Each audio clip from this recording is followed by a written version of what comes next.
महाराष्ट्रात सध्या बिबट्या आणि माणसांमधला जो संघर्ष आहे तो खूपच पेटला आहे. हो, रोज बातम्या येत आहेत.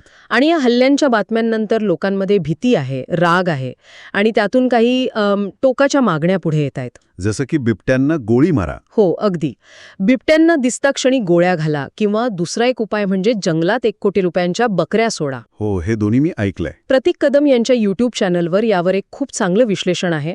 आज आपण त्याच माहितीच्या आधारे या सगळ्याच्या मुळाशी जायचा प्रयत्न करूया. नक्कीच. म्हणजे ही उपाय खरंच कामाचे आहेत की फक्त एक आपल्या चुका लपवण्याचा प्रयत्न? बरोबर. आणि सुरुवातच मला वाटतं या एका महत्वाच्या मुद्द्यानी होते की बिबटे आपल्या घरात नाही आहेत. अच्छा. आपण त्यांच्या घरात म्हणजे त्यांच्या नैसर्गिक अधिवासात अतिक्रमण केलं आहे. विकासाच्या नावाखाली इतकी जंगलं तुटली आहेत की त्यांच्यासाठी आता तेच घर झालंय. अगदी.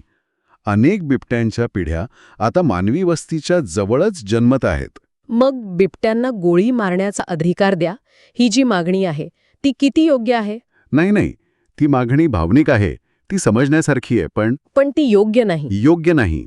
कारण प्रतीक कदम यांच्या व्हिडिओमध्ये हाच प्रश्न विचारला आहे की जंगल नष्ट केल्याची शिक्षा बिबट्यांना का द्यायची? हा खूप गंभीर प्रश्न आहे. हो, आज गोळी बिबट्यावर, उद्या कोणावर? बरोबर. कारण आजची परिस्थिती अशी आहे की उसाची शेती, झुडपी भाग आणि ह्या पडीक जमिनी आहेत ना, हो. हेच त्या बिबट्यांचं घर बनलंय. म्हणजे तिथे त्यांना लपायला जागा मिळते. जागा मिळते आणि कुत्रे, वासरं असं सोपं भक्ष्य मिळतं. ही परिस्थिती आपणच निर्माण केली आहे. म्हणजे त्यांना मारणं हा काही उपाय नाही.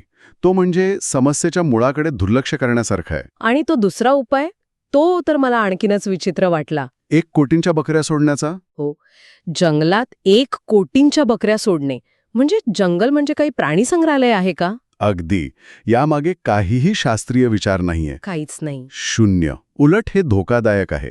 बघा, जंगलात प्रत्येक बिबट्याचं स्वतःचं एक क्षेत्र ठरलेलं असतं. एक टेरिटरी असते. अच्छा, म्हणजे त्यांचे एक राज्य असतं. हो, त्या क्षेत्रात तो दुसऱ्या बिबट्यालाही येऊ देत नाही. मग तुम्ही बाहेरून आणलेल्या बकऱ्या किंवा पकडून आणलेला दुसरा बिबट्या, तो तिथे कसा टिकणार? तो टिकूच शकत नाही. एकतर तो इतर बिबट्यांसोबतच्या संघर्षात मारला जातो किंवा मग अन्नासाठी तो परत मानवी वस्तीकडे येतो. अरे देवा, म्हणजे आपण प्रश्न सोडवण्याऐवजी तो अजून वाढवतोय. अगदी. हे उपाय पूर्णपणे तात्पुरते आणि निरुपयोगी आहेत. म्हणजे मूळ मुद्दा हाच आहे की बिबटे जंगलातून मानवी वस्तीत आले नाहीत, तर जंगल नष्ट झाल्यामुळे ते मानवी वस्तीत राहायला मजबूर झाले आहेत. बरोबर.